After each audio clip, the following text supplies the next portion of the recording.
Jian had been watching the dead thing for 3 days when it finally blinked. He froze, his hand hovering over the diagnostic slate. The floor was damp and cold beneath his boots, reflecting the sterile, flickering light of the long lab. It had to be a trick of that light, a stray reflection off the cryofluid in the containment tank. Or maybe just a post-mortem nerve spasm. The official doctrine of Palla's Deep was clear. Specimens designated aberrations were biological dead ends, failures.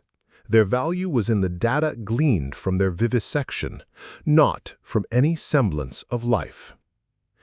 He marked the event in his private log, a file encrypted so deeply it was practically a ghost in the system, as an anomaly, and tried to return to his work. But he couldn't look away from the tank. Inside, suspended in the pale blue nutrient gel, was Aberration 7. It was a blasphemy against the cult's rigid obsession with genetic purity. The torso was vaguely humanoid, but the limbs were too long, ending in delicate, 6-fingered hands. The skin was a patchwork of smooth gray tissue and sections that shimmered with an unsettling chitinous iridescence. It had no mouth, only a smooth plane of flesh where one should be. But it had a single, large, dark eye. An eye that was now open. Jian had overseen the decanting of hundreds of failed experiments. He'd watched them get tagged, catalogued, and wheeled to the vivisection theater with the detached efficiency demanded of all biomonitors.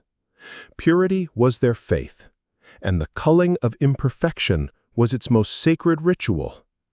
He'd long ago silenced the part of himself that flinched, but Aberration 7 was different. It possessed a grotesque, unnerving grace. The vivisection was scheduled for the next cycle. Director Valerius had been explicit. Its cellular structure exhibits a unique resonant frequency before cascading into necrotic failure, she had said, her voice as sterile as the laboratory itself. We will map the cascade. The raw material must be processed. Jian's gaze darted to the background of the lab. Behind a sterile partition, Monitor Kyle was preparing another subject, one of the more common failures, for nutrient flushing. The routine was unceasing, a constant, quiet parade of horrors dressed in the language of science. He waited until only the sound in the cavernous lab was the monotonous hum of the air recyclers and the faint, rhythmic drip, drip, drip of condensation from an overhead conduit. In the low-light cycle, the containment units glowed like tombstones. He slid a sliver of customized hardware into the main terminal's maintenance port. The screen flickered, granting him access to the raw data streams Director Valerius never saw, the ones he'd built the back door for after seeing what they did to Aberration 4. He bypassed the neural scan and instead focused on the harmonic resonance sensors within the cryofluid, the very thing Valerius wanted to map. The official report noted only a chaotic frequency spike before death. But his software painted a different picture. The chaos was a language. The creature was subtly manipulating its own cellular resonance, creating intricate geometric patterns in the fluid. Waves and counterwaves, too microscopic to see, but perfectly legible as structured data. It wasn't a death rattle. It was a song. His blood ran cold. It wasn't just alive. It was aware, and it was screaming in the only way it could. The foundational lie of Palla's Deep, the sterile justification for their endless, ruthless harvest, collapsed in his mind. This wasn't a failure. It was a person, trapped in a body they couldn't control, waiting for the plasma scalpel.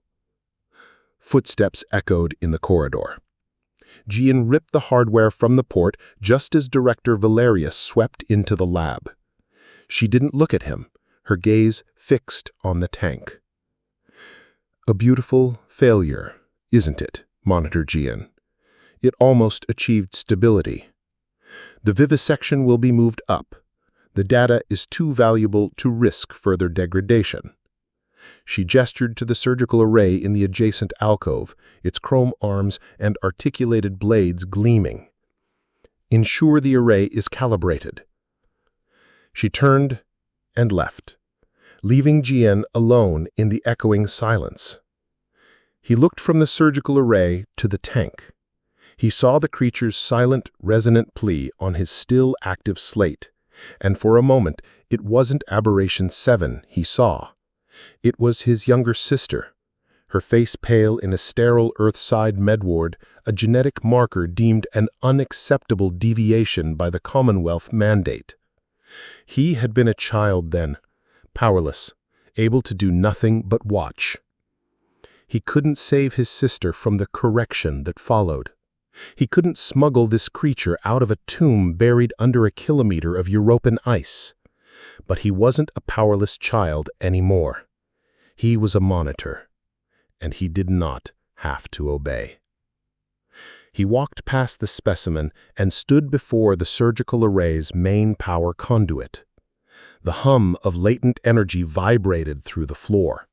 From a pouch on his belt, he pulled a plasma arc spanner, a heavy, utilitarian tool. He took a breath, the recycled air tasting of ozone and antiseptic. He met the gaze of Aberration 7 one last time. For an instant, he thought he saw something in its dark eye. Not fear, but acknowledgement. With a sharp, final motion, Jian plunged the head of the spanner into the conduit's primary regulator. The sound was a deafening crack hiss. A geyser of brilliant blue-white sparks erupted, bathing the lab in strobing, actinic light. Alarms shrieked, shrill and invasive. The entire bay was plunged into emergency red lighting. Armed security personnel stormed in, their weapons raised. Jian didn't resist. He dropped the spanner and raised his hands, the after-image of the plasma flash burning behind his eyes. Director Valerius appeared in the doorway, her silhouette framed by the flashing red lights. There was no anger on her face, only the cold, analytical disappointment one might have for a malfunctioning machine. "A flaw in your conditioning, Monitor," she stated, her voice cutting through the alarms. "It will be corrected." As two guards grabbed his arms and dragged him away, Jian twisted his head for a final look. The vivisection was delayed. He had bought it time. A day, maybe only a few hours. It wasn't salvation. It wasn't freedom. But in the silent, sterile, soul-crushing hell of Palla's Deep, he had seen a person where there was only supposed to be a specimen. He had made a choice. And for the first time in a decade, the immense, crushing weight of the ice above felt just a little bit lighter.